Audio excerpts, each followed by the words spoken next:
ये पूरा गह्वर वन है। और कहते हैं गह्वर वन के ये जो वृक्ष हैं ये कोई साधारण नहीं है। ये वृक्ष वो वृक्ष हैं जो श्री राधा रानी और भगवान श्री कृष्ण की प्रेममयी भक्ति में बहे आंसुओं से बने हुए। महाराज जी, ये जो चरण दर्शन वही है जहाँ रोहिता चल पड़ते भगवान ने बंसी बजाई थी, तो ये शिला पिघल गई थी।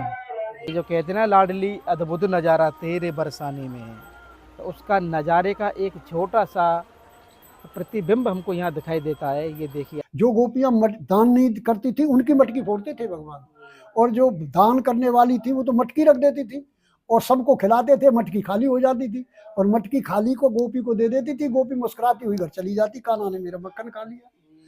और जितनी गोपियां थी उतने कृष्ण खड़े हुए। फिर सबके लिए फिर भगवान ने रास किया। ये समय 6 महीने तक रात में गई। महाराष्ट्र का है ये समय। ये महाराष्ट्र का वही महाराष्ट्र है। ये इनके बारे में लिखा है, चरण चिन्ह के बारे में और हस्त चिन्ह के बारे में। हस्त चिन्हम पाद चिन्हम श्री कृष्ण महात्मनम दृष्टवा नत्वा नरा किच्चित साक्षात श्री कृष्ण पदम ब्रजेति। जय जय श्री राधे राधे। मैं धर्मेंद्र गोस्वामी स्वागत करता हूं एक बार फिर आपका ब्रज के भाव चैनल में। आज मैं आपको बताऊंगा कि ब्रज भूमि जो कि भगवान श्री कृष्ण और राधा रानी के कण कण में यहाँ पर प्रमाण मिलते हैं, कण कण में उनकी भक्ति का आनंद मिलता है। उसी कड़ी में आज मैं आपको श्री धाम बरसाना, जो श्री राधा रानी का गांव है, और वहाँ पर पड़ता है गह्वर वन। गह्वर वन जो कि परिक्रमा होती है और एक पहाड़ी है, ब्रह्मांचल पर्वत की पहाड़ी पर श्री राधा रानी के चरण दर्शन। जी हाँ, श्री राधा रानी के चरण दर्शन हमको यहाँ पर मिले हैं और आज मैं आपको दर्शन कराने जा रहा हूँ इसी ब्रज भूमि की एक निधि जिसे ब्रह्मांचल पर्वत कहते हैं, और उस पर विराजमान है श्री राधा रानी के चरण दर्शन, जिसको देखने के लिए लोग दूर दूर से आते हैं। और अब तो वो मंदिर बन चुका है वहाँ पर, क्योंकि जैसे जैसे लोगों को पता चल रहा है वैसे वैसे वहाँ डेवलपमेंट हो चुका है। आज मैं आपको राधा रानी के साक्षात चरण का दर्शन कराना चाहता हूँ। जितने भी मेरे दर्शक इस समय मुझको सुन रहे हैं, अब मैं आपको ब्रज भूमि का दर्शन इसी चैनल के माध्यम से कराऊंगा, चाहे उसमें संत हों, ब्रज के आनंद हो, जो भी हो ब्रज से संबंधित सब कुछ आनंद आप इस चैनल के माध्यम से लेंगे। जो भक्त इस समय इस वीडियो को देख रहे हैं वो ये बताइए कि आप इस वीडियो को भारत के किस गांव, किस शहर, कहां से देख रहे हैं, कमेंट करके नीचे लिखिए और मुझे बताइए कि आपको हमारी इस वीडियो में कौन सी चीज़ अच्छी लगी, उसको भी उसमें मेंशन करिए। बिना देरी किए हुए मेरे पीछे जो आप देख रहे हैं ये पूरा गह्वर वन है। और कहते हैं गह्वर वन के ये जो वृक्ष हैं ये कोई साधारण नहीं है। ये वृक्ष वो वृक्ष हैं जो श्री राधा रानी और भगवान श्री कृष्ण की प्रेममयी भक्ति में बहे आंसुओं से बने हुए ये वृक्ष हैं, जिनका दर्शन मैं आज आपको करा रहा हूँ। और ये जीवन पर्यंत हमारे बचपन से हम देख रहे हैं कि ऐसे ही हैं जैसे कि आप इस समय देख रहे हैं। और नीचे जो आप देखेंगे ये जो घर बने हुए हैं, चिकसौली गाँव है, जो कि श्री राधा रानी की एक सखी हैं, चित्रा सखी। चित्रा सखी जो राधा रानी की एक बड़ी प्रिय सखी है, उसका गांव आप इस समय देख रहे हैं। ये गह्वर वन का दिव्य दर्शन आप इस समय इस चैनल के माध्यम से कर रहे हैं। और इसी पहाड़ी पर, जिस पहाड़ को मैं दिखा रहा हूँ, ये पूरा पहाड़ है, इस पहाड़ी पर ही हैं श्री राधा रानी के चरण दर्शन जो हमको मिले हैं। आज हम आपको दर्शन कराना चाहते हैं। और ये इस समय आप देख रहे हैं ये पूरा चिकसौली गाँव है, राधा रानी की जो सखी है, चित्रा सखी, उनका गाँव है। और इन घरों के बीच से ये रास्ता आप देख रहे हैं, हम चल रहे हैं उन चरणों की तरफ, और आप भी चलिए मेरे साथ में।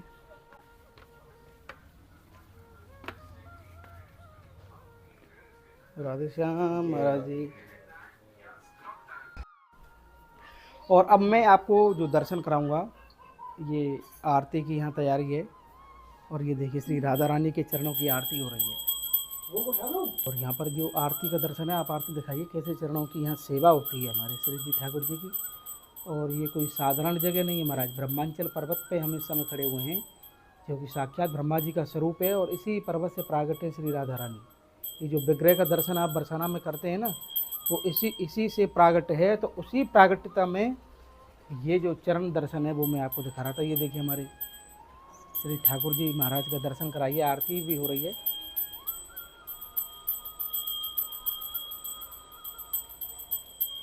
और भी अच्छे से दर्शन कराएंगे, लेकिन इससे पहले आप ये नज़ारा देखिए यार। ये जो कहते हैं ना, लाडली अद्भुत नज़ारा तेरे बरसाने में, तो उसका नज़ारे का एक छोटा सा प्रतिबिंब हमको यहाँ दिखाई देता है। ये देखिए आप, ये देखिएगा, ये मधुर और आनंद में ये जो दृश्य आप देख रहे हैं, इससे मेरे सामने वाला जो पहाड़ देख रहे हैं और उसके ऊपर जो मंदिर है वो मानगढ़ है, जो कि मान लीला हुई थी वहाँ पर। और नीचे की तरफ जैसे ही आप आएंगे इस तलहटी के अंदर एक बहुत ही प्यारा सरोवर जो वृक्षों से चारों तरफ ढका हुआ, कहते हैं कि गोपियों से ढका हुआ ये वृक्ष है, ये सरोवर है राधा सरोवर, जैसे घेवरवन कुंड कहते हैं, वो आप सामने देख रहे हैं। इसके उलट हम सामने की तरफ जब देखेंगे एक पहाड़ और आपको दिखाई देगा, और इस पहाड़ को हम कह सकते हैं कि यहाँ पर ढवाला जो सखी हैं, तुंग विद्या सखी जो ढवाला गांव की हैं, ये उस गांव को जोड़ता है यहाँ पर। और ये सामने जो देख रहे हैं ये रमेश बाबा की गौशाला का दर्शन आप यहीं से कर पा रहे होंगे, और ये चिकसौली पूरा गांव। इस तरीके का ये अद्भुत नज़ारा है। और इन दृश्यों के साथ अब हम आपको भाव के साथ दर्शन कराएंगे।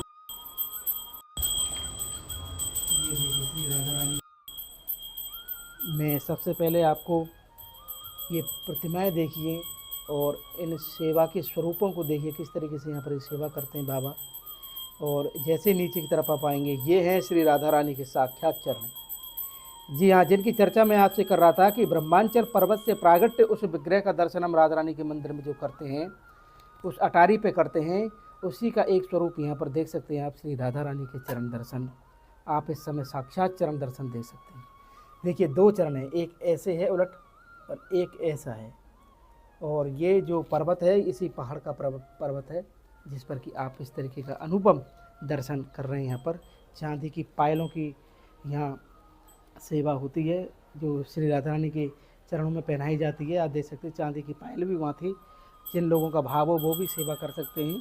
और ये देखिए, ये हमारे श्री ठाकुर जी श्री राधा रानी अपनी सखियों के साथ में यहाँ पर विराजमान है। और ये झूला है महाराज, ये झूला है, झूले पर ये यहाँ पर दर्शन दे रहे हैं। और क्या अद्भुत स्वरूप है। शालिग्राम जी का दर्शन आप कर सकते हैं, छोटे मोटे दर्शन कर सकते हैं। हमारे किशोरी जी, ये राधा रानी की जो सखियाँ हैं छोटी छोटी, ये देखिए बगल में विराजमान हैं। और क्या आनंद में प्रेम में सेवा यहाँ पर करते हैं बाबा। और इस तरीके का स्वरूप हम इस समय यहाँ देख पा रहे हैं। और आइए अब महाराज जी से ही पूछेंगे क्या लीला हुई थी, क्या आनंद आया था यहाँ पर, तो ये चरण कैसे यहाँ पर मिले, उन सब के बारे में। अब तैयार हो जाइए आप, और हम जिन चरणों की महिमा सुनते आए हैं, श्री राधा रानी के चरण, अब उनका दर्शन करने के बाद हमारे साथ जो बाबा पुजारी हैं, जो कि इन्हीं की सेवा यहाँ पर करते आए हैं, इन्हीं से पूछेंगे महाराज जी किस तरीके का आनंद है ये। जय जय श्री राधे, जय जय श्री राधे, जय जय श्री राधे। वो लाली लाल की जय। सबसे पहले तो सभी भक्त लोग ये दर्शन कर लें। ये कृष्ण जी का दाहिने चरण का दर्शन है, ये राधा जी के दाहिने का चरण। ये श्याम वर्ण है कृष्ण जी का चरण चिन्ह, राधा जी का चरण गौर वर्ण है। ये इस मुद्रा में भगवान ने रास की छवि का ये दर्शन है। यानी कि श्री जी ठाकुर जी के चरण है ना, ऊपर भी श्री जी ठाकुर जी के चरण है।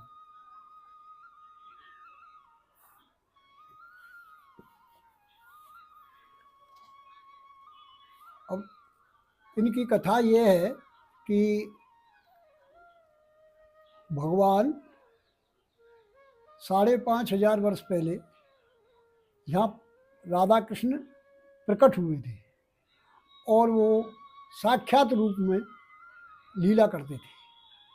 तो भगवान 11 साल 56 दिन तो ब्रज में अवतार लेते ही परमानेंट रहे।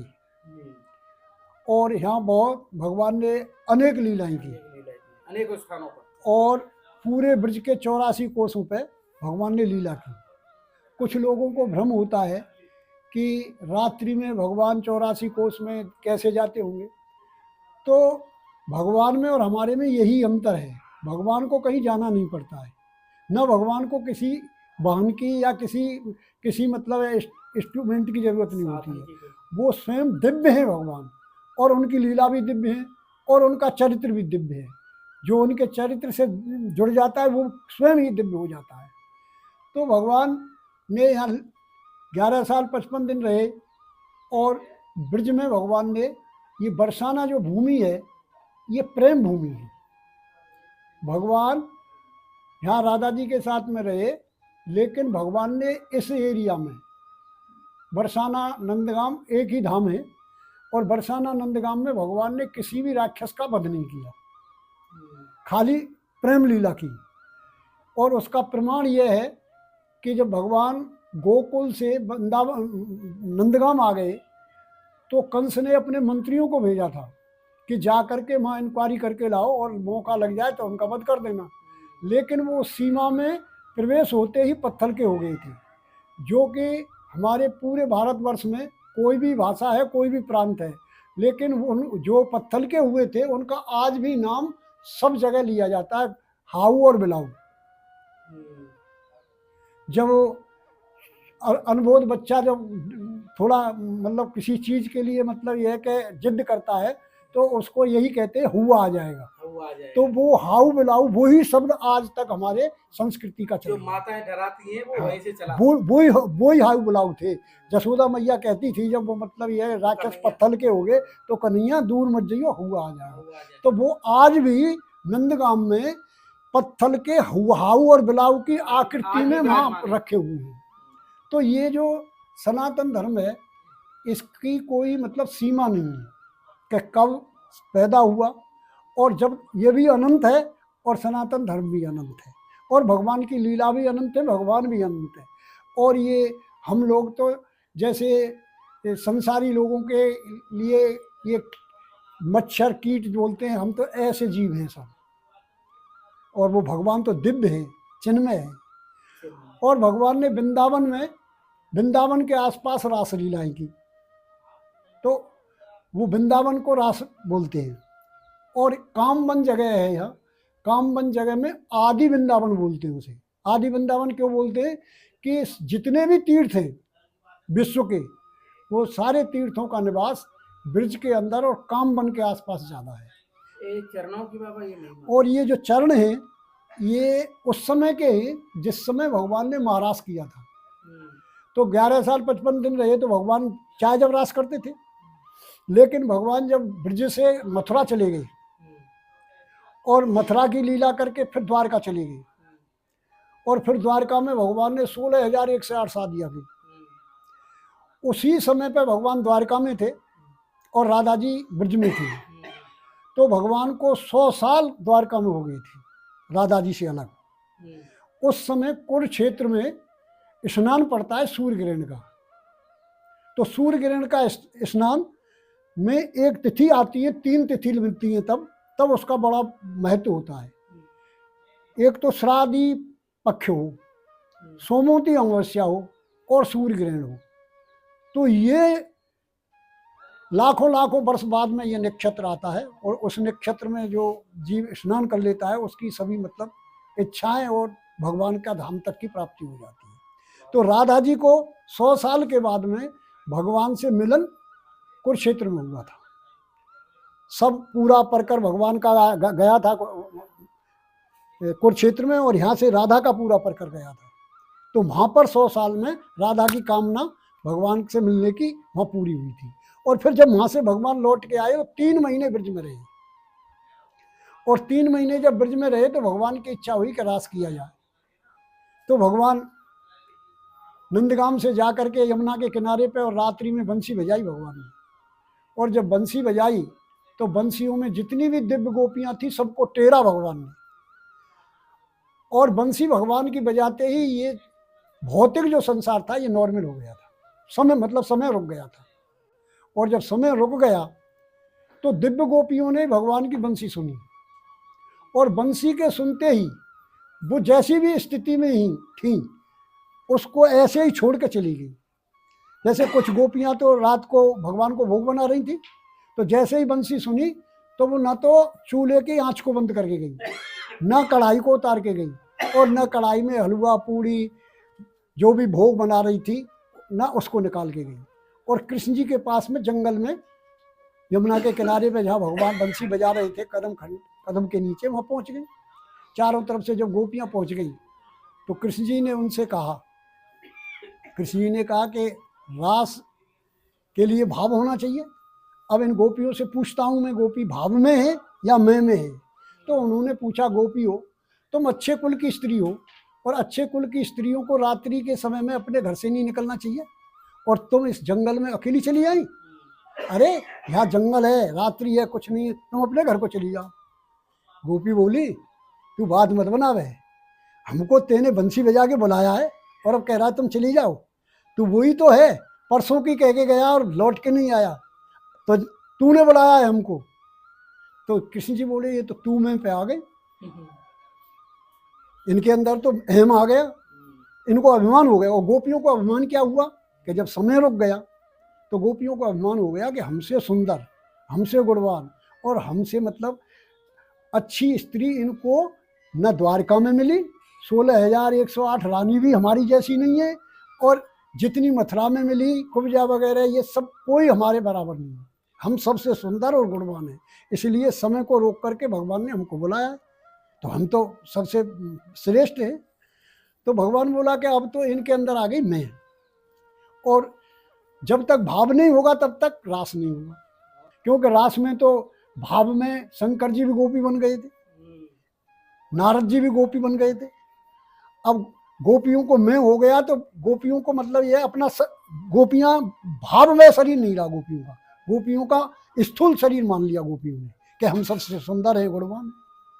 तो भगवान उनके बीच में से अंतर्ध्यान हो गए, और जब अंतर्ध्यान हो गए तो गोपियों को जब भगवान नहीं दिखे तो उनको इतना भय और इतना कष्ट हुआ कि वो मूर्छित हो गई, और जब उनको चेतना हुई तो फिर वे ढूंढने लगे, और ढूंढते ढूंढते फिर वो कृष्ण में हो गई।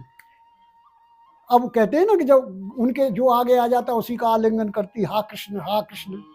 तो जब कृष्ण में हो गई तो अब उन्होंने कहा कि अब देखो कृष्ण जी तो मिलनी नहीं है, जब हमको बुलाया और मिले, और बुलाने पे ही जब गायब हो गए और ढूंढने पे भी नहीं मिले तो अब तो मिलेंगे नहीं। अब इस शरीर को हम भी नहीं रखेंगे, हम यमुना जी में जा करके समाप्त कर देंगे। और गोपियों ने ये निर्णय लिया, और गोपियां जब यमुना की तरफ चलने लगी तो उधर कृष्ण जी कहाँ गए, जब अंतर्ध्यान हुए तो कृष्ण जी गए थे एक अपने भक्त के पास में, ऋभु नाम के ऋषि थे। वो 60,000 वर्ष से कृष्ण राधा जी का दर्शन करने के लिए तपस्या कर रहे थे रोहताचल पर्वत पर। रोहताचल पर्वत यहाँ ब्रज में ही है, केदारनाथ बद्रीनाथ से लक्ष्मण झूला से आगे का जो पर्वत है, इधर नरनारायण पर्वत है, वो सामने वाला रोहताचल पर्वत है। तो वहाँ पर वो 60,000 वर्ष से तपस्या कर रहे थे कि मैं राधा कृष्ण का साक्षात दर्शन हो जाए। तो भगवान उनको दर्शन देने चले गए। भगवान ने आवाज़ लगाई, लेकिन वो तो ध्यान में समाधि में थे, नहीं सुनी। तो भगवान ने क्या किया, उनका ध्यान ही भंग कर दिया, और जैसे ही ध्यान भंग हुआ तो उन्होंने आंखें खोली, राधा कृष्ण के दर्शन हो गए। दर्शन होते ही खड़े हो गए, उन्होंने परिक्रमा की, परिक्रमा करके साष्टांग दंडवत किया और अपना शरीर छोड़ दिया। भगवत प्राप्ति हो गई उनको, अब इस शरीर से कोई मतलब नहीं। उनके शरीर में से एक प्रकाश निकला और वो कृष्ण जी के भीतर घुस गया शरीर में, और कृष्ण जी के चरणों से चतुर्भुज रूप का एक विग्रह प्रकट हो गया, और भगवान के गोलोक धाम से दिव्य विमान आया, उसमें बैठ के वो चला गया। राधा जी बोली ये तो आपके बहुत अच्छे भक्त थे, अब वो तो चले गए आपके धाम को, लेकिन इनका जो पार्थिव शरीर पड़ा ये कितना पवित्र है। अब यहाँ जंगल है, कोई है नहीं, हिंसक पशु घूम रहे हैं, इसका संस्कार करना चाहिए। और जब राधा जी ऐसे बोल रही थी तो उनकी जो शरीर था वो पानी बन गया, और पानी बन करके आज भी वहाँ एक सरोवर है, देव सरोवर। इधर गोपियां यमुना जी के किनारे पर पहुंच गई, और किनारे पर पहुंच करके पानी के किनारे में पैर रखे, तभी कृष्ण जी ने कहा कि अब तो ये मर जाएंगी, और मैंने इनसे वादा किया, रास करने को बुलाया था। तो कृष्ण जी ने फिर उसी पर्वत पर से बंसी बजा दी, और गोपियों ने बंसी सुनी तो पानी के किनारे पे खड़ी हो गई कि बंसी की आवाज़ आ रही है, पहले भी तो बंसी बजाई, अब मिले थे, मिलेंगे। और इतनी गोपियां सोच रही थी, तभी कृष्ण जी और राधा जी दोनों उनके बीच में आके खड़े हो गए, और जितनी गोपियां थी उतने कृष्ण खड़े हुए। फिर सबके लिए फिर भगवान ने रास किया। ये समय 6 महीने तक रात में गई। महाराष्ट्र का है ये समय? ये महाराष्ट्र का वही महाराष्ट्र है। महाराज जी ये जो चरण दर्शन, ये चरण दर्शन वही है जहाँ रोहिताचल पर भगवान ने बंसी बजाई थी। तो ये शिला पिघल गई थी, वहाँ जब पत्थर का खनन होने लगा तो ये शिला भी अलग कर दी थी, तो तोड़ने वालों ने इसको अलग रख दिया और पत्थर वो उठा ले गए। तो रात्रि में महाराज जी को राधा रानी वो सेन का दर्शन करके गहबर वन में सोने के लिए आ रही थी। ये भी 17 साल में भगवत प्राप्ति के लिए आए, और कहीं भी कोई कुटिया कोई आश्रम नहीं था, पूरे ब्रज में घूमते रहते थे। एक आसन से मूल भागवत का पाठ करके सब उठती थी। आप कितने समय से सेवा कर रहे हो भाई? मेरे को तो 30 साल के करीब हो गए, 30 साल। गुरु जी के समय था, आ गया था। अच्छा, इसका प्रमाण आप दिखाते हैं, हमने पिछली बार भी देखा था। देखो, तो वो उस समय की लीला का ही प्रमाण है हाँ, जो चरण हम दर्शन इसका भी है, ऋभु ऋषि का भी इस पुस्तक में है, अच्छा, ऋभु ऋषि का भी इसमें है। ये सब जो मैं बता रहा हूँ वो इसे गर्ग संहिता में लिखित बताया है, जो भी मैंने जो भी बोला है ये सब शास्त्र हाँ, प्रमाणित है। हाँ। तो ये जो चरण शिला है, उन महाराज जी को राधा रानी ने दर्शन दिया। क्या नाम था उनका? श्री निम्बार्क शरण महाराज जी। और इनसे कहा कि हाँ, मेरी चरण शिला रखी है, उसको ला करके बरसाना में प्रकट करो। तो ये भक्तों पर कृपा करने के लिए बोला है, क्योंकि कलयुग में भक्तों की इतनी श्रद्धा तो होगी नहीं कि यहाँ दर्शन करके 20 किलोमीटर और चले जाएं। तो यहाँ ही मतलब भक्तों पर कृपा करने के लिए इसको बुलाया, मंगवा लिया यहाँ। तो ये लिखा है, सांखरी खोर में हस्त चिन्ह है। है। जब भगवान मटकी फोड़, जो गोपियां दान नहीं करती थी उनकी मटकी फोड़ते थे भगवान, और जो दान करने वाली थी वो तो मटकी रख देती थी और सबको खिलाते थे, मटकी खाली हो जाती थी, और मटकी खाली को गोपी को दे देती थी। गोपी मुस्कुराती हुई घर चली जाती, कान्हा ने मेरा मक्खन खा लिया। लेकिन जो दान नहीं देती थी उनसे लड़ाई भी होती थी और झगड़े में मटकी फोड़ते थे। और जब मटकी फूट गई तो मक्खन खाया और मक्खन का हाथ साफ किया है। तो वहाँ हस्त चिन्ह है और ये चरण चिन्ह है। इस गर्ग संहिता में लिखा है गर्ग जी ने कि मैंने जो आंखों से देखा है वो लिखा है इसमें। जिस पुस्तक में जो मैंने लिखा है, जितनी लीला वो आंखों से देखी है वो लिखी है। तो ये इसमें इनके बारे में लिखा है, चरण चिन्ह के बारे में और हस्त चिन्ह के बारे में। हस्त चिन्हम पाद चिन्हम श्री कृष्ण महात्मनम दृष्टवा नत्वा नरा किच्चित साक्षात श्री कृष्ण पदम ब्रजेति। जो कोई भी मनुष्य महात्मा श्री कृष्ण के हस्त चिन्ह का और चरण चिन्ह का दर्शन कर लेता है और उन्हें प्रणाम करता है, वो साक्षात श्री कृष्ण के धाम में जाता है। और ये भी फिर गर्ग जी ने बताया ये कहाँ है। ये तीर्थ कुंड और मंदिर गिरिराज जी के अंग माने इधर उधर है। तो ये चरण चिन्ह है, वहाँ हस्त चिन्ह है। इनके जो दर्शन कर लेता है, गर्गाचार्य जी गोलोक धाम में रहते हैं, वो उनका वहाँ टिकट काट देते। जय जय श्री राधे। आपने देखा कि किस तरीके से श्री राधा रानी के और ठाकुर जी के चरण चिन्हों का जो दर्शन है वो शास्त्र प्रमाणित दर्शन है, गर्ग संहिता में इसका प्रमाण है, वो दर्शन हमने किया।